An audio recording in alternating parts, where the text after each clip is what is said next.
நாளைக்கு ஏதாச்சும் police complaint வந்தாலும் நான் மாட்டணுங்கிறதுக்காக அப்படி ஒரு வேலையை பண்ணா. அப்படியே இங்க வந்தவ எல்லாருக்குமே ஆளுக்கு ஒரு வேலையை சொல்லி எல்லாரையும் வெளியே அனுப்பிட்டா. அப்ப அவ இந்த கெமிக்கல பொங்கல்ல கலந்துட்டு அந்த டப்பாவை ஏன் பேக்ல வச்சுட்டா.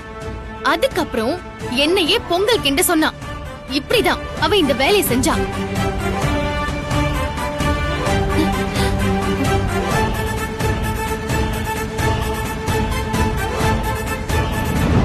அப்பா இல்ல இல்ல, இவ பொய் சொல்றாப்பா. எனக்கு அம்னிஷியா இருக்கிறதுனால எல்லாத்தையும் ஞாபகம் வச்சுக்க முடியாதுங்கிறதுனால இவ ஏதேதோ சொல்றா. இல்லையம்மா, ஏதோ இடிக்குதே. இங்க பாருங்க, இதுல ஒரு குழப்பமும் இல்ல.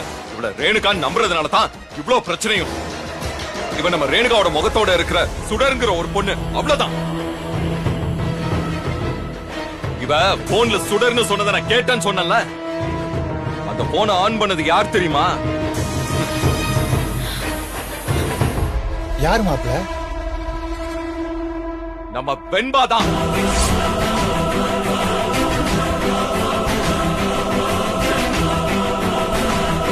அன்னைக்கு வெண்பா மேல வெந்நீர் தெரியாம பட்டுச்சுன்னு இவன் சொன்னான்ல.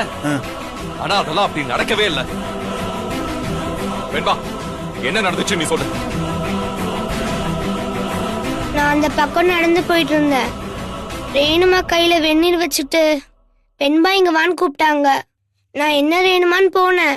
சடான்னு வெந்நீர் என் காலில் ஊத்திட்டாங்க.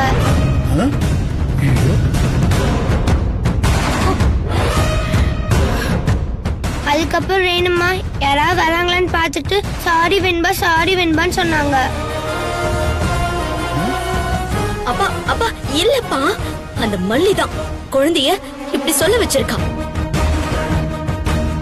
அவ ரேணுகாவா இருந்தா அவ இல்லன்னு சொல்ற அளவுக்கு நான் ஒண்ணு தப்பானவன் இல்ல. என் பொண்ணு இத்தனை நாளா அவ கூட இருந்திருக்கா.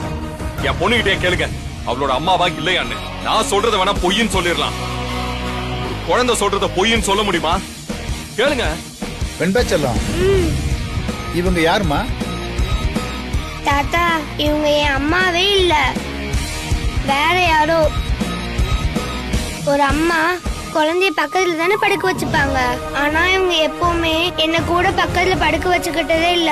நான் ஆசையா பக்கத்துல படுத்தாலும் தள்ளி விட்டுருவாங்க.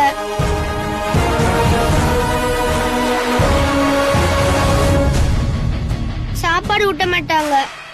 நீங்களா இருக்கும் போது கொஞ்ச நேரம் ஊட்டுவாங்க. நீங்களா போனதுக்கு அப்புறம் நீயே சாப்பிட்டு கொடுத்துட்டு போயிடுவாங்க. அவங்க கிட்ட எப்பவும் 2 போன் இருக்கும். அந்த இன்னொரு போன்ல யார்கிட்டயோ பேசிட்டு இருப்பாங்க. அந்த சமயத்துல அவங்க முகத்தை பாக்குறதுக்கு பயமா இருக்கும்.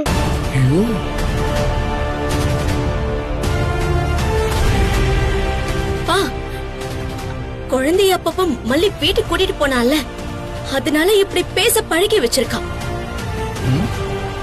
அடிக்கடி இன்னொரு போன்ல பேசிட்டு இருப்பான்னு வெண்பா சொன்னால.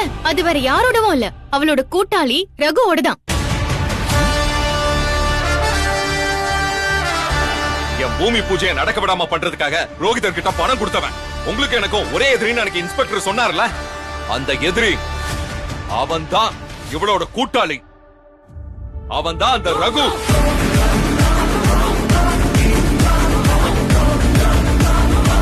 இல்ல இல்ல இல்ல இல்ல, இது எல்லாமே போய். போட்டோ உடைக்காம லாக்கர்ல இருந்து 50 லட்சம் ரூபாய எப்படி எடுத்தாங்கன்னு தெரியலன்னு சொன்னீங்கல்ல. அந்த 50 லட்சத்தை எடுத்தது இவளும் இவளோட அந்த கூட்டாளி ரகுவும் தான்.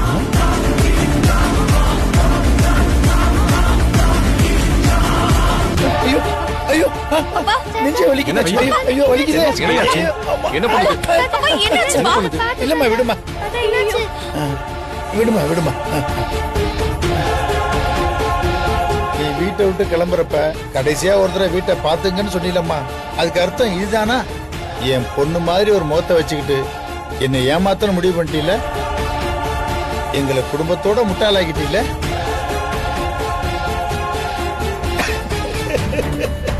பாத்தியாமா நிசா, நம்மளை எப்படி முட்டாளாக்கிட்டான்னு. யோ, என்ன பைத்தியக்காரத்தனமா இருக்கு? எவனோ ஒருத்தன் உன் பொண்ணே இல்லைன்னு சொன்னா நீ நம்பிருவியா? உனக்கு அறிவில்லையா என்ன? டேய் நீ யாரு எங்க குடும்ப விஷயத்துல தலையிடுறதுக்கு? கேப்பையா கண்ணு முன்னாடி தப்பு நடந்தா கண்டிப்பா கேப்பேன். ஹலோ, இந்த வேலையை பார்த்துட்டு போங்க. இது எங்க ஃபேமிலி மேட்டர், என்ன பண்ணுன்னு எங்களுக்கு தெரியும். யோ கட்டின பொண்டாட்டி இல்லன்னு சொல்லுவியா? நீ எல்லாம் என்னையா மனுஷன்? ஏய், ஒண்ணு இல்லாமல டிஎன்ஏ டெஸ்ட் எல்லாம் சரியா வரும். உங்க இஷ்டத்துக்கு ஏதோ ஒண்ணு பேசுவீங்களா? மாப்பிள என் குடும்பத்தை பத்தி, என் குடும்பத்துல இருக்கிறவங்கள பத்தி உனக்கு என்ன தெரியும்? பார் அளவுக்கு மீறி பேசுற நீ. தேவையில்லாத வேலை வச்சுக்காத நீ சொல்லிட்டேன். மேல கை வைக்கிறேன்.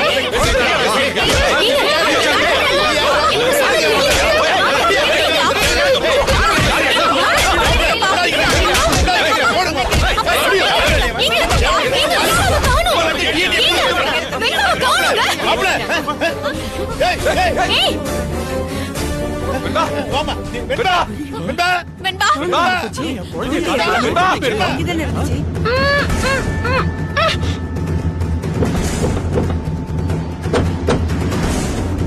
வெண்பா, வெண்பா, வெண்பா, வெண்பா.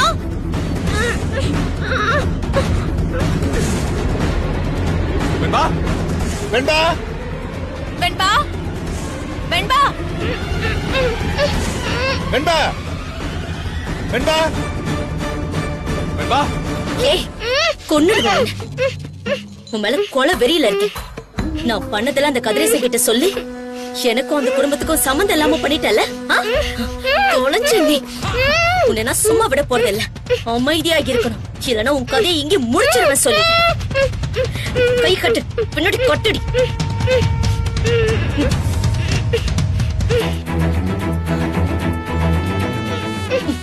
அமைதியா இருக்கணும் சொல்லிட்டேன். ஏய் எங்கடா இருக்கீங்க? சரி நீங்க ஒண்ணு பண்ணுங்க, அந்த ரோட்டு கடப்பக்கமா வந்துருங்க, நாங்க வந்துடுறேன். வெண்பா ஓகே.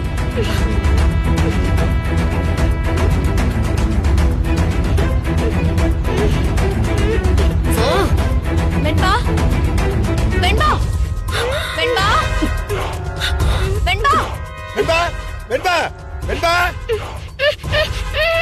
வெண்பா, வெண்பா, வெண்பா. வெண்பா வெண்பா அங்க இல்லையாமா? இல்லப்பா, அந்த பக்கம். ஐயோ, அங்க. இங்கேயும் இல்லையாமா? சரி, அங்க போய் சரி பார்க்கலாம். வாங்க பாப்போம்.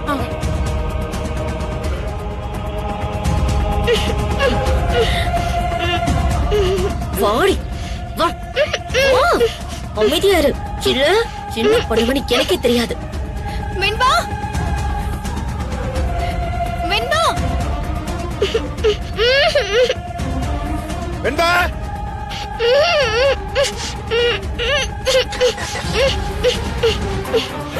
சீக்கிரம் ஏறுங்க மேடம். வண்டியில ஏறு ஏறு. வெண்பா, மல்லி, வெண்பா பாத்தியா? இல்லங்க. வெண்பா, வெண்பா, வெண்பா, வெண்பா மாப்பிள உள்ள இல்லையா? அங்க இல்ல. இங்கேயும் இல்லையா மாப்பிள? நீ எங்கேயாவது பாத்தியா? இல்ல மாமா, ஐயோ அந்த சுடர் தான் எங்கேயாவது கடத்திட்டு போயிருப்பா. மல்லி, வெண்பாக்கு ஓ, ஒண்ணா இப்படி பண்ணிட்டாலம்மா அவ. ஐயோ ஆத்தா, உன் சன்னதிலே இப்படி ஆயிடுச்சே.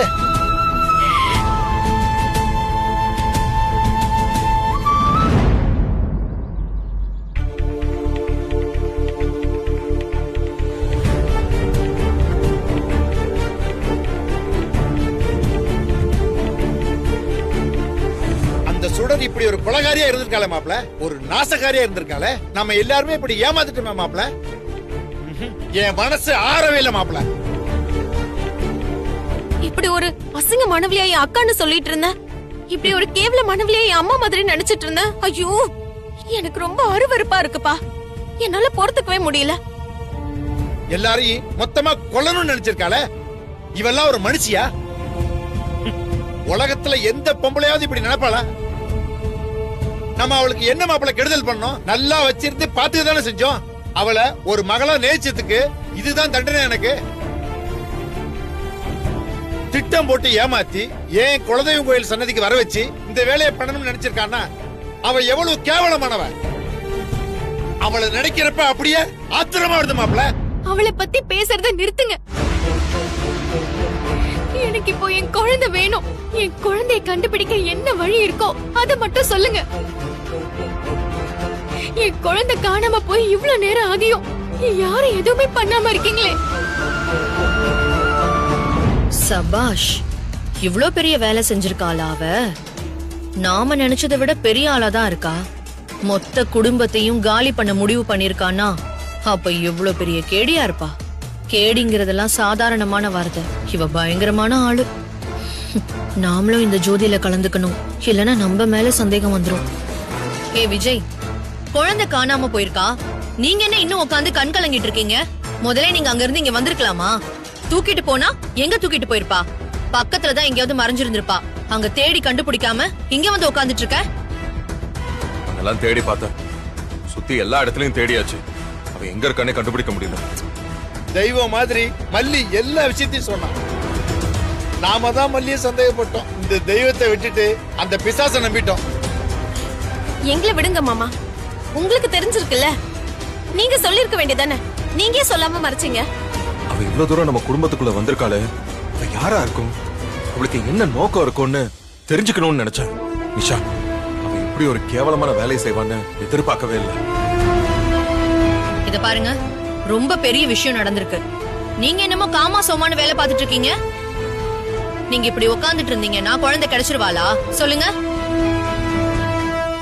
நீங்க முதல்ல அங்க இருந்து வந்ததே தப்பு. அப்படியே வந்து இங்க சும்மா உட்கார்ந்துட்டு இருக்கீங்க. அவகிட்ட இருந்து ஏதாவது தெரிஞ்சாதானே நம்மளால எதுவும் பண்ண முடியும் ராஜு. அவகிட்ட இருந்து ஏன் ஏதாவது தெரியணும்? நம்ம போலீஸ் கிட்ட போவோம்பா. போலீஸ் கம்ப்ளைண்ட் கொடுத்தா அவங்க தேடுவாங்கல்ல. ஆமா, நம்ம போலீஸ்க்கு போவோம். நம்ம மனசுல இன்னும் அவள நமக்கு வேண்டியவளா, நம்மளோட இருந்தவளா நினைச்சுக்கிட்டு இருக்கோம்.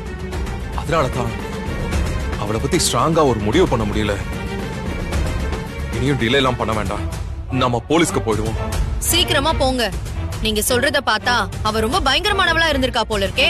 போலீஸ்க்கு போறீங்கன்னு தெரிஞ்சா அவ நம்ம புள்ளை ஏதாவது டார்ச்சர் பண்ணாலும் பண்ணுவா. அதெல்லாம் நினைச்சு பயந்துட்டு இருக்க முடியாது. இப்ப நம்ம முன்னாடி இருக்க ஒரே வழி போலீஸ் கிட்ட போறது மட்டும்தான். என்ன கேட்டா இவ்ளோ நேரம் போலீஸ் கிட்ட போகாம இருக்கிறதே தப்புதான். போலீஸ்க்கு போகாம இருந்தத தப்புன்னு சொல்ல முடியாது. ஏன்னா நம்ம போலீஸ்க்கு போனாலும் நீங்க தேடினீங்களான்னு தான் முதல்ல நம்மள பார்த்து கேட்பாங்க. ஒன்னும் தேடாம நேரா இங்க வந்துட்டீங்களான்னு நம்மள தானே திட்டுவாங்க. அதனால நீங்க செஞ்சதும் சரிதான். ஆனா இன்னும் கூட நம்ம தரப்புல கொஞ்சம் நல்லா தேடிட்டு அதுக்கப்புறமா போலீஸ்க்கு போறதும் சரிதான். ஏ ராஜேஸ்வரி, ஏதாவது சொல்லி குழப்பாத. போலீஸ்க்கு போறத தவிர நமக்கு வேற வழியே இல்லப்ப. நீங்க வாங்க, போலீஸ் ஸ்டேஷன் போய் ஒரு கம்ப்ளைண்ட் கொடுத்துட்டு வந்துருவோம். என்னங்க, எப்படியாவது என் பொண்ணை கண்டுபிடிச்சு கொண்டு வந்துருங்க. என் பொண்ணு இல்லாம என்னால இருக்கவே முடியாது. சரி மாறு, வாங்க வாங்க.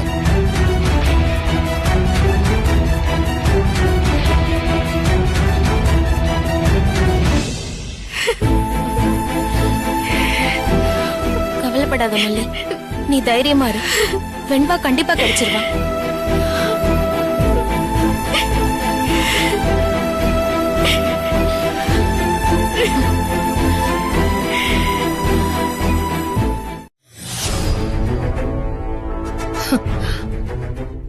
போன மாதிரி இருந்துகிட்டு எவ்ளோ பெரிய வேலை பண்ணிருக்கா. எவ்ளோ பெரிய தில்லலங்கடியா இருந்திருக்கா. அவளை ரொம்ப குறைச்சி எடை போட்டுட்டோம். ஆனா இப்ப அவ எங்க இருக்கான்னு வேற தெரியல. எதுக்கும் அவளுக்கு கால் பண்ணி தான் பாப்போமே.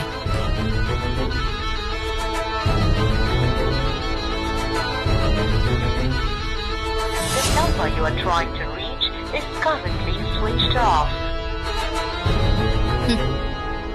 அவ வேற போனை ஆன் பண்ணி வச்சுட்டு உக்காந்துட்டு இருப்பாளாக்கும். அவ இனிமே கால் பண்ணாலும் நாம அவ விஷயத்துல கொஞ்சம் கவனமா தான் இருக்கணும்.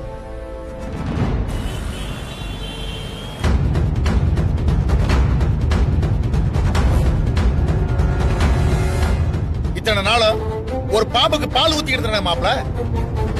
நல்லவன் யாரு கெட்டவன் யாருன்னு ஆளுங்களை பார்த்த நிமிஷத்துல நான் கண்டுபிடிச்சிடும் மாப்ள. ஆனா இப்படி ஒரு நாசக்காரிய இத்தனை நாள் நான் தெரியாமலே இருந்திருக்கேன். அவ இன்னைக்கு என் பேத்திய தூக்கிட்டு போற அளவுக்கு ஆயிட்டால மாப்ள. அவ மட்டும் என் கையில சிக்கட்டும், அவளை சாகடிக்காம விட மாட்டேன். நீங்க மட்டும் இல்லைங்க, நானும் அவளை கண்மூடித்தனமா தான் நம்பிக்கிட்டு இருந்திருக்கேன். மல்லி எத்தனையோ தடவை எனக்கு புரிய வைக்க முயற்சி பண்ணா. இவளுக்காக என் மல்லியவே நான் சந்தேகப்பட்டிருக்கேன். பல நாள் நான் மல்லியோட சண்டை போட்டிருக்கேன். ரேணுகா மேல நம்ம வச்சிருந்த பாசம் நம்மளை ஏமாத்திருச்சு. மாப்பிள நீங்க கவலைப்படாதீங்க. அவ என்னைய மீறி நம்ம குழந்தைய எங்கேயும் கொண்டு போக மாட்டான். எங்க ஹார்பர் நெட்வொர்க் ரொம்ப பெருசு. அவளை எப்படி நான் தூக்குறேன் பாருங்க.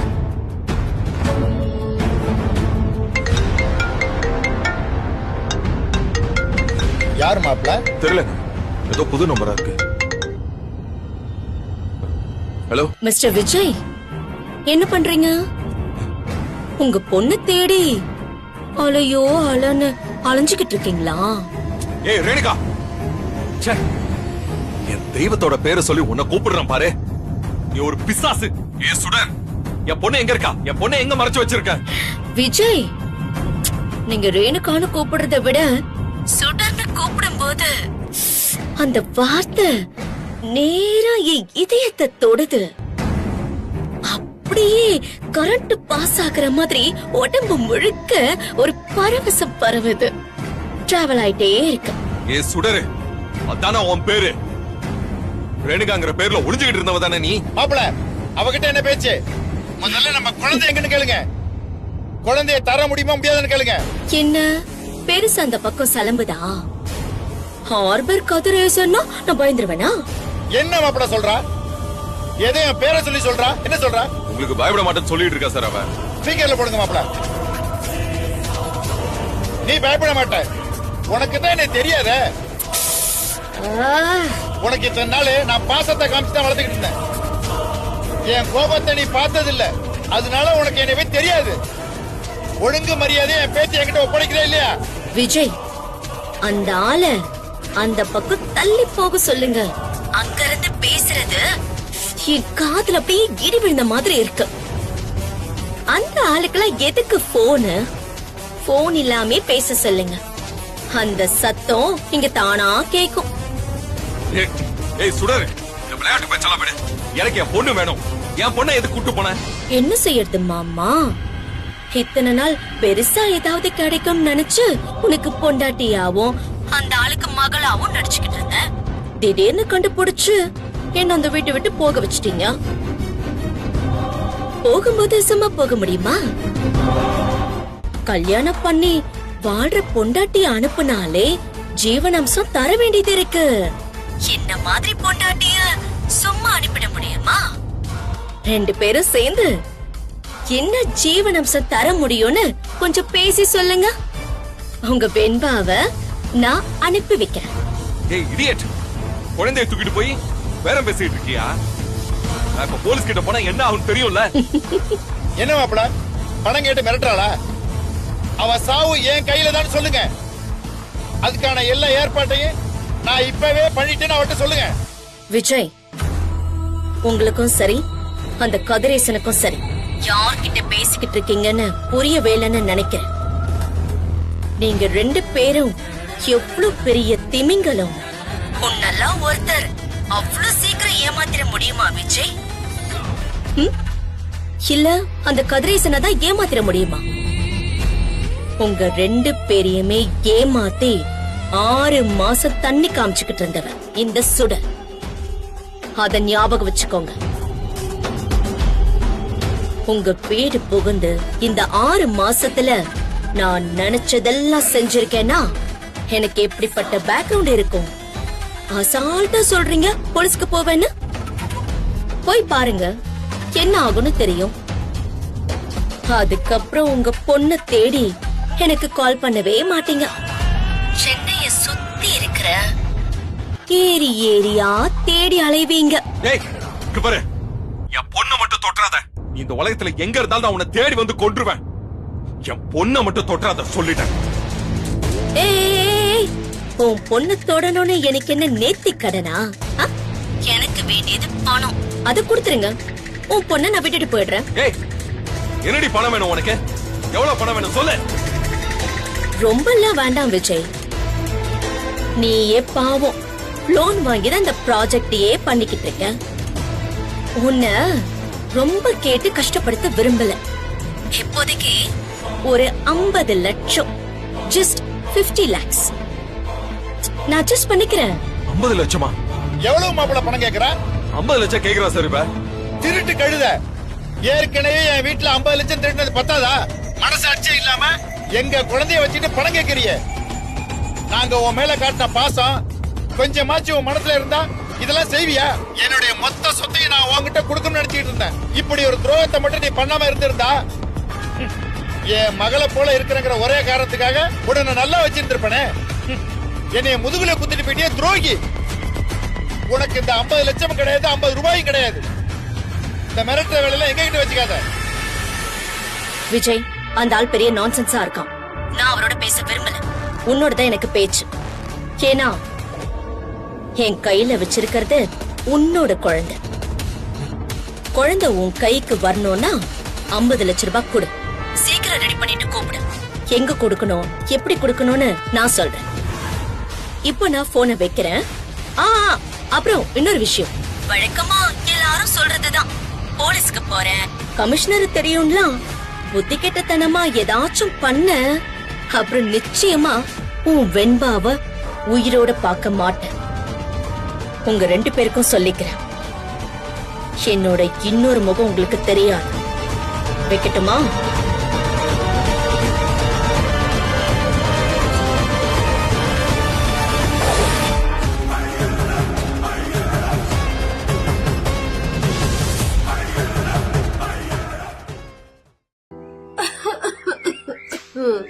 बल्लू जी, सोनू, आप दोनों कहाँ पर हो?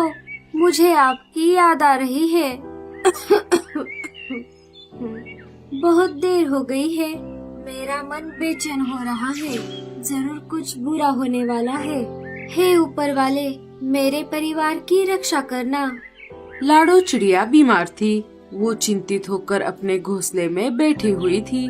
बुखार से उसका शरीर तप रहा था। अगर मैं बारिश में नहीं भीगती तो मैं बीमार नहीं पड़ती, पर क्या करूं? मुझे अपने बच्चों के लिए दाना पानी भी तो लाना था। वो सोच ही रही थी कि तभी टूनी चिड़िया और मीनू मौसी वहाँ पर आ जाती है। अरे लाडो बहन, क्या हुआ? तुम बहुत परेशान दिख रही हो। अरे टूनी, तुझे इसका मुंह देखकर समझ नहीं आ रहा कि ये बीमार है? हाँ, तभी तो मैं समझू कि इसके सर पर ये पट्टी क्यों रखी है। अरे लाडो, क्या अभी तक तुम्हें तुम्हारे बीमारी की दवा नहीं मिली? तुम ऐसे ही ज्यादा दिनों तक बीमार नहीं रह सकती। और बल्लू कहाँ पर है? सोनू भी कहीं पर दिखाई नहीं दे रहा। हाँ मीनू मौसी, सोनू और बल्लू जी दवाई की खोज करने गए हैं। आपको तो पता ही है, जंगल में हर तरफ सूखा पड़ा हुआ है। थोड़ी बारिश जरूर हुई है, न जाने हमको दवाई कब मिलेगी। क्या आपको दवा मिली है? नहीं लाडो, हमने भी चारों तरफ दवाई के पौधों की खोज की, पर वो पौधे ऐसे ही नहीं मिलते, क्योंकि वो बहुत रेयर दवाई है। पर हमारी खोज जारी है। चलो मीनू मौसी, हमें अनाज भी तो ढूंढना है। हाँ हाँ, चल चल। ये लो लाडो, ये फल खा लो, इससे तुम्हें अच्छा लगेगा। मीनू मौसी, अगर लाडो बहन को दवाई नहीं मिली तो क्या वो बच पाएगी? अरे चुप कर पगली, ऐसी अनाप शनाप बातें नहीं करते। अब सब कुछ ऊपर वाले के हाथ में है। इस तेज धूप में उड़ उड़ कर मैं तो थक गया हूँ। मैंने 4 दिन से कुछ नहीं खाया। अगर मैं और ऐसे ही खाली पेट उड़ता रहा तो यही आसमान में ही मर जाऊंगा। मुझे कैसे भी करके मेरा शिकार ढूंढना ही होगा। चलो ऊंचे पहाड़ी की तरफ जाता हूँ। लगता है शिकारी पंछी चला गया है।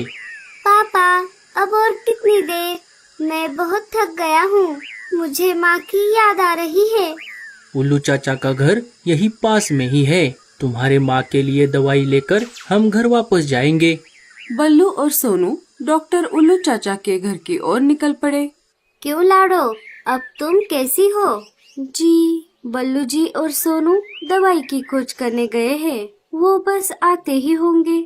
जब मैं दवाई खा लूंगी तब बिल्कुल ठीक हो जाऊंगी। लाडो, ये तुम्हें क्या हुआ है? तुम इतनी बीमार कैसे पड़ गई? अरे बुलबुल बहन, दरअसल लाडो रात भर तेज बारिश में भीगती रही। अनाज के खोज के चलते वो घर से बहुत दूर थी। जब वो घर लौटी तो उसे ठंड लग गई और वो बीमार पड़ गई। सीधे सीधे बोलो ना कि लाडो को पंछियों वाली बीमारी हो गई है। अगर इसे जल्दी से दवाई नहीं मिली तो ये मर जाएगी। अरे गोरी, ये तुम क्या बकवास कर रही हो? क्या पड़ोसियों से ऐसे बातें करते हैं? तुम्हें लाडो के साथ ऐसी बातें नहीं करनी चाहिए। क्या करूं कालू जी, मुझे सच बोलने की आदत है। मेरी चाची भी ऐसे ही बीमार पड़ी थी। समय पर दवाई ना मिलने के कारण वो मर गई बेचारी। गोरी, तुम कभी नहीं सुधरोगी। चली जाओ यहाँ से। हाँ हाँ, मैं कौन सा यहाँ पर रहने के लिए आई हूँ। सोचा लाडो को आखिरी बार मिलते जाऊँ। गोरी, अब बस हो गया।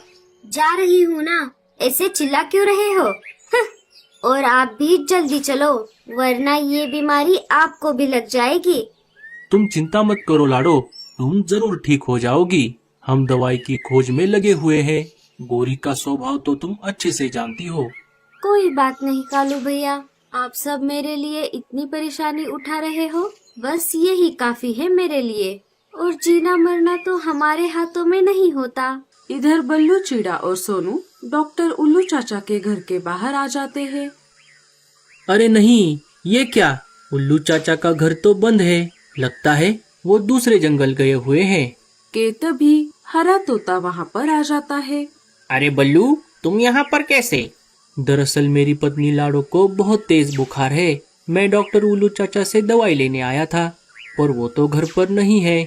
अरे बल्लू, वो तो 4-5 दिन पहले ही दूसरे जंगल गए हैं। अब तुम क्या करोगे?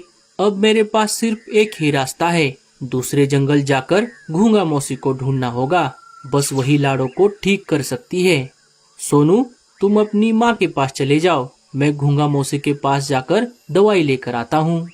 ठीक है पापा। चलो सोनू, मैं तुम्हारे घर की ओर से ही जा रहा हूँ। जाते जाते तुम्हें घर छोड़ देता हूँ। सोनू तोते के साथ अपने घर की ओर निकल पड़ता है।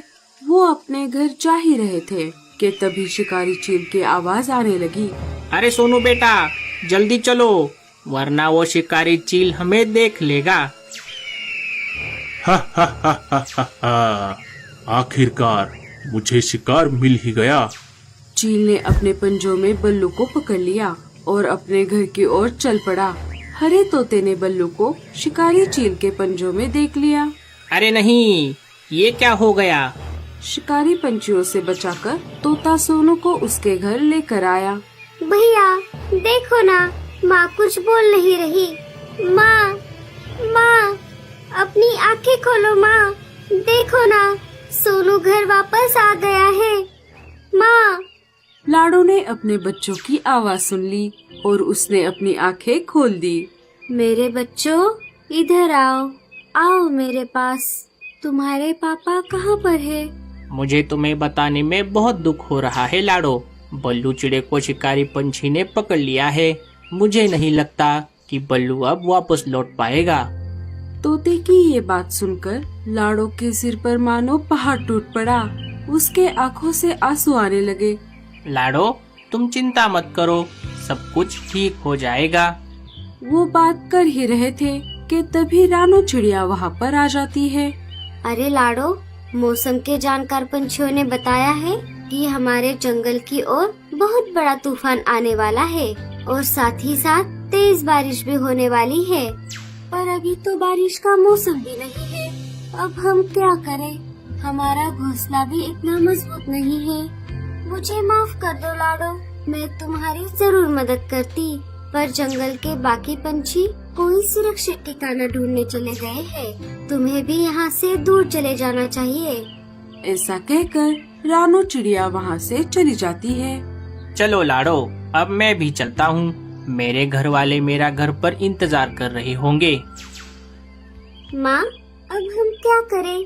तुम डरो मत बच्चों, मैं हूँ ना तुम्हारे साथ।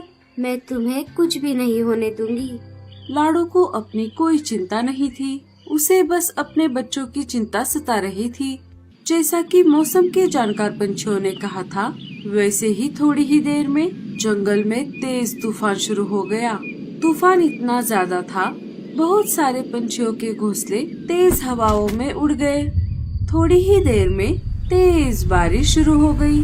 लाडो का घोंसला इतना मजबूत नहीं था। इसीलिए बारिश का पानी उसके घोंसले की छत से जगह जगह से टपकने लगा। माँ, मुझे बहुत ठंड लग रही है। हाँ माँ, मुझे भी। बच्चों, आप दोनों ये कंबल ले लो। पर माँ, तुम्हें तो तेज बुखार है ना। कोई बात नहीं बच्चों, मैं अब बेहतर महसूस कर रही हूँ। अपने बच्चों के खातिर लाडो ने झूठ कहा। मैं आशा करती हूँ कि बारिश जल्दी रुक जाएगी, लेकिन प्रकृति ने मानो कुछ और ही सोचा था। बारिश और भी ज्यादा तेज हो गई। बारिश के पानी से कंबल भीगने लगा। बच्चों, इधर आओ, मेरे पंखों के नीचे। लाडो ने अपने पंखों से बच्चों के लिए सुरक्षित जगह बना ली। लाडो को ठंड लग रही थी, पर बच्चे उसके पंखों के नीचे गरम बैठे हुए थे। बारिश तेज थी। लाडो अपनी आंखें बंद करने लगी। माँ, माँ, हमसे बात करो माँ। आप बोल क्यों नहीं रही? अपनी आंखें खोलो माँ। पिंकी, लगता है माँ को ठंड लग रही है। हमें कुछ भी करके बारिश से घोंसले को बचाना होगा। बच्चे घोंसले के बाहर आ गए। मेरे बच्चे। भैया, पर हमें इतनी तेज बारिश में घास और लकड़ियाँ कहाँ पर मिलेगी? मेरे बच्चों, उसकी कोई जरूरत नहीं है। हम किसी दूसरे सुरक्षित जगह पर चले जाते हैं। मम्मा, तुम ठीक हो गई? हाँ बच्चों, अब जल्दी चलो। ज्यादा बारिश में भीगोगे तो तुम दोनों भी बीमार पड़ जाओगे। लाडो आगे आगे उड़ रही थी और बच्चे उसके पीछे पीछे जा रहे थे। रास्ते में उन्हें कालू कौवा और गोरी दिख जाते हैं। बच्चों, आप कालू मामा को बारिश रुकने तक आसरा मांगो। कालू मामा, क्या आप बारिश रुकने तक हमें पनाह दोगे? तुम्हारी माँ कहाँ गई है? गोरी मामी, माँ तो हमारे साथ ही है। अरे कहाँ दिख रही है तुम्हारी माँ? लगता है ये बच्चे पागल हो गए हैं। सुनिए जी, आप अंदर चलिए। मुझे नहीं देना इन पागल बच्चों को आसरा। हाँ, लगता है गोरी मामी हमसे नाराज है। कोई बात नहीं बच्चों, हम कोई दूसरी जगह पर पूछते हैं। लाडो और बच्चे सब तरफ सुरक्षित जगह की खोज कर रहे थे, पर उन्हें सब घोंसलों में पानी के सिवाय कुछ नहीं मिला। थोड़ी दूर आने पर उन्हें एक बड़ा घोंसला दिखाई दिया। वो वहाँ पर जाने ही वाले थे कि तभी एक शिकारी पंछी ने उनका रास्ता रोक लिया। अरे वाह वाह वाह वाह, सुबह नाश्ते में मैंने एक पंछी को खाया, अब लंच और डिनर में इन दो बच्चों को खाऊंगा। वो उन पर झपटने ही वाला था कि तभी बल्लू चिड़ा वहाँ पर आ जाता है और चील पर हमला करने लगता है। लाडो भी बल्लू को शिकारी को भगाने में मदद करती है। अरे ये क्या हो रहा है? ये मैं इन पर हमला क्यों नहीं कर पा रहा हूँ? लगता है ये दोनों जादू टोना जानते हैं। यहाँ से भागना ही बेहतर है। ये पापा, आप आ गए। हाँ बच्चों, मैं आ गया। पापा देखो ना, मम्मा ठीक हो गई। अजी, आपने आने में बहुत देर कर दी। मुझे माफ कर दो लाडो। अब छोड़ो, जाने दो। हमें बच्चों को सुरक्षित जगह पर लेकर जाना होगा। चलो बच्चों, आओ हमारे पीछे पीछे। लाडो और बल्लू तेज उड़ते हुए गूंगा मौसी के घर के पास आ जाते हैं। वहाँ पर आते ही दोनों ने गूंगा मौसी के घर का दरवाजा खटखटाया। बच्चों, गूंगा मौसी से अच्छे से पेश आना, उन्हें तंग मत करना। हाँ हाँ लाडो, मैं भी जग्गू से यही कह रही थी। जग्गू, तुम भी गूंगा मौसी से अच्छे से पेश आना, उन्हें परेशान मत करना। गूंगा मौसी ने घर का दरवाजा खोल दिया। अरे बच्चों, आप जल्दी से अंदर आओ। आप सब यहाँ पर क्या कर रहे हो? और तुम्हारे मम्मी पापा कहाँ पर है? मम्मी पापा तो बाहर है। रुको, मैं अभी उनको अंदर बुलाता हूँ। सोनू दरवाजे से लाडो और बल्लू को पुकारने लगा। मम्मी, पापा, आप कहाँ पर हो? अंदर आ जाओ। लाडो और बल्लू चुपचाप खड़े थे। जैसे ही गूंगा मौसी बाहर आई, वैसे ही लाडो ने कहा, गूंगा मौसी, हमारे बच्चे बड़े होने तक उनका ध्यान रखना, हम चलते हैं। लाडो, बल्लू, कालू और गोरी आसमान में गायब हो जाते हैं। गूंगा मौसी सारी बात समझ जाती है। बच्चे माँ बाप की याद में रोने लगते हैं।